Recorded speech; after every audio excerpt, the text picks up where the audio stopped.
Sa punto pong ito, makibalita naman tayo sa sitwasyon sa kinaroroonan ni Trisha Zafra. Trisha, nasan ka ngayon? Trisha?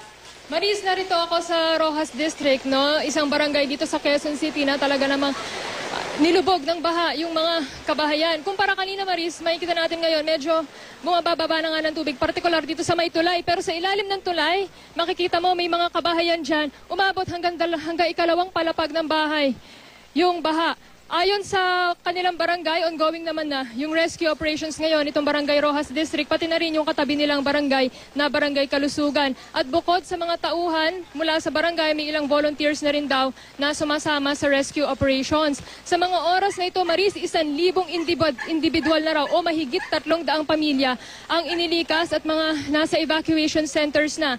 3 magkakaibang evacuation centers dito sa Roxas District. Ang kanilang panawagan lamang mapahiram sana sila ng mas malaking rescue boat para mas mapabilis ang kanilang rescue operation. Sa ngayon daw kasi isang rescue boat lamang yung kanilang ginagamit na pahiram ng Quezon City Hall at ilang mga makeshift na rafts. Kaya raw medyo natatagalan sila sa paglikas ng mga residenteng naroon pa sa kani-kanilang mga bahay. Bukod dyan, Maris, humihingi rin sila ng tulong, partikular na pagkain at damit para sa mga individual na nakalikas na sa mga evacuation centers dito sa Barangay Roxas District. Sa mga oras na ito, Maris, patuloy pa rin ang malakas na ulan at mataas pa rin ang baha dito sa Roxas District. Maris? Oo, Trisha, ang papakita lang natin, no, yung nasa likuran mo, yung lugar na yon, ano ba, kailangan ba ng rescue ng mga taong yun specifically? May nakikita tayo kung pwede lang sana ipa-zoom in mo dun sa cameraman kasi kanina may nakita tayo dyan sa mismo likuran mo, talagang mataas yung tubig at maraming mga tao pa doon. Pwede ba nating ipa-zoom in, makita natin yung mga tao doon? Trisha, naririnig mo ba ako? Maris, makikita nga natin, no?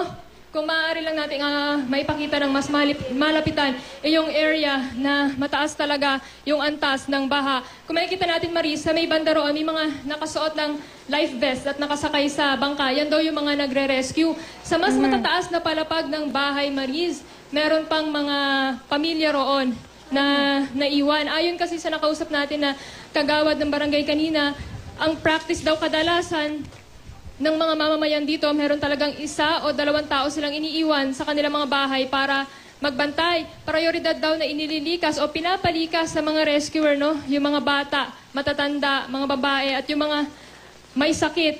Sa ngayon yun nga, muli, Maris, nananawagan sila, no, ng tulong, lalo na sa gamit, no? Rescue equipment, yung talagang kailangan daw nila rito. Rescue boats in particular, para raw mapabilis yung kanilang rescue operation. Kasi, Maris, hindi lamang daw ginaw yung iniinda ng mga residente rito ngayon, kundi gutom. Kasi mula pa raw kagabi itong walang tigil na pag-ulan at madaling araw nagsimulang pasukin ng tubig yung kani-kanilang mga bahay. Kaya naman, syempre, dahil baha sa kanilang bahay, hindi sila makakapagluto. Yung mga pagkain nila nabasa na rin. Yung iba rito, may mga kamag-anak na hindi nakatira rito sa Roxas District, hindi naman alam kung paano sila mahahatiran ng pagkain dahil nga sa taas ng tubig. Yun yung mga panawagan at ang mga pangailangan ng mga tao rito ngayon, Maris. Alright, maraming salamat, Trisha. At muli po, uulitin lang natin yung iniulat ni Trisha Zafra dyan sa may Roxas District sa Quezon City ay nangangailangan po ng karagdagang mga rescue boats. Ipaparating natin sa kung nakikinig po o nanonood ang mga taga Quezon City Hall sa lokal na pamahalaan ng Quezon City, dyan po sa may Roxas District. Nangangailangan pa rin po ng mga karagdagang rescue boats at mga rescue equipment dahil marami pa po tayong mga kababayan dyan sa Roxas District sa Quezon City na nangangailangan na ma-rescue dahil umabot na po sa hanggang bubong o hanggang sa second floor ng kanilang mga tahanan ang inabot na po ng baha. At muli po, nangangailangan po ng karagdagang pagkain, tubig at damit para dun sa mga nai-evacuate na sa mga evacuation centers malapit po sa may Roxas District sa Quezon City.